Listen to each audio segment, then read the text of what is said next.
শুধুমাত্র মাংস আর চালের রুটির জন্য বিখ্যাত একটা জায়গা, একটা ফেমাস কিভাবে হতে পারে? কি আছে এখানে মাংস আর চালের রুটিতে?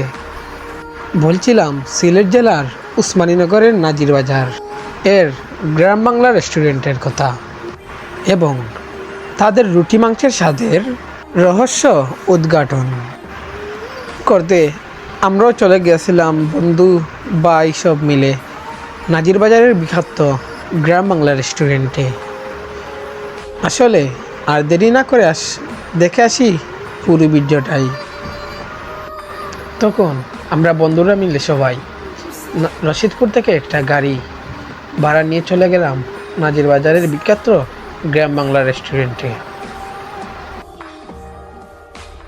তখন রাস্তা ছিল অনেক গাড়ি আর অনেক জ্যাম, তাই একটু আমাদের যেতে অনেক দেরি হয়েছে। তখন আমার অনেক বন্ধুরা গাড়িতে উঠে গান শুনছে, কেউ আবার গফ করছে এখানে নাকি অনেক সুন্দর সুন্দর রুটি আর গরুর মাংস পাওয়া যায়। তখন সবাই গফ করতে করতে চলে আসলাম আমরা নাজির বাজারের বিখ্যাত গ্রাম বাংলা রেস্টুরেন্টের সামনে। তখন বন্ধুরা বলতেছে, আর কতক্ষণ লাগবে নাজির বাজার গ্রাম বাংলা রেস্টুরেন্টে যেতে? তখন আর দেরি না করে আমরাও মারতে না মারতে চলে এলাম নাজির বাজারের বিখ্যাত গ্রাম বাংলা রেস্টুরেন্টে। তখনই মারতে মারতে আমরা চলে এলাম নাজির বাজারের গ্রাম বাংলা রেস্টুরেন্টে। আমার সাথে বন্ধুরা বলল একটা ভিডিও করার জন্য, তাই আমি একটা সুন্দর করে ভিডিও করে নিলাম।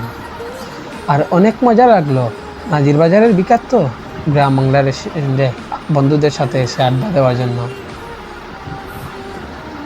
তখন সবাই মিলে অনেক মজা করছিল এবং আমি একটা গ্রাম বাংলা রেস্টুরেন্টের ভিডিও করে নিলাম। তখন আমার এক বন্ধু বলল একটা ভিডিও করে নেই। তখন আমি আবার একটা সুন্দর করে ভিডিও করে নিলাম নাজির বাজারের বিখ্যাত গ্রাম বাংলা রেস্টুরেন্টে। তখন আমার বন্ধুর সাথে একটু মজা করলাম। তারপর মারতে না মারতেই চলে গেলাম গ্রাম বাংলা রেস্টুরেন্টের ভিতরে।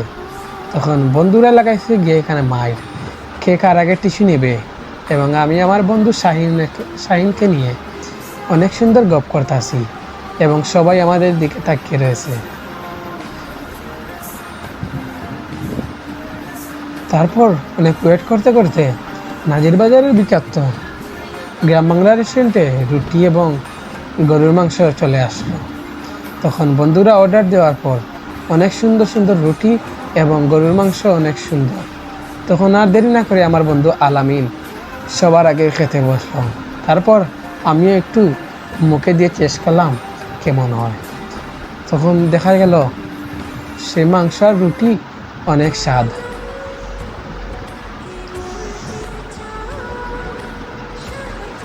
তখন আমার বন্ধু নয়ন সেও খাইতে লাগলো এবং শাহিনও খেতে লেগে বললো অনেক মজা। তারপর আরও অনেকেই মিলে আমার ভাই বন্ধু সবাই মিলেই সেখানে খেতে লাগলাম। বন্ধু নয়নে খেতে খেতে বলতেছে আর ভাল লাগবে না।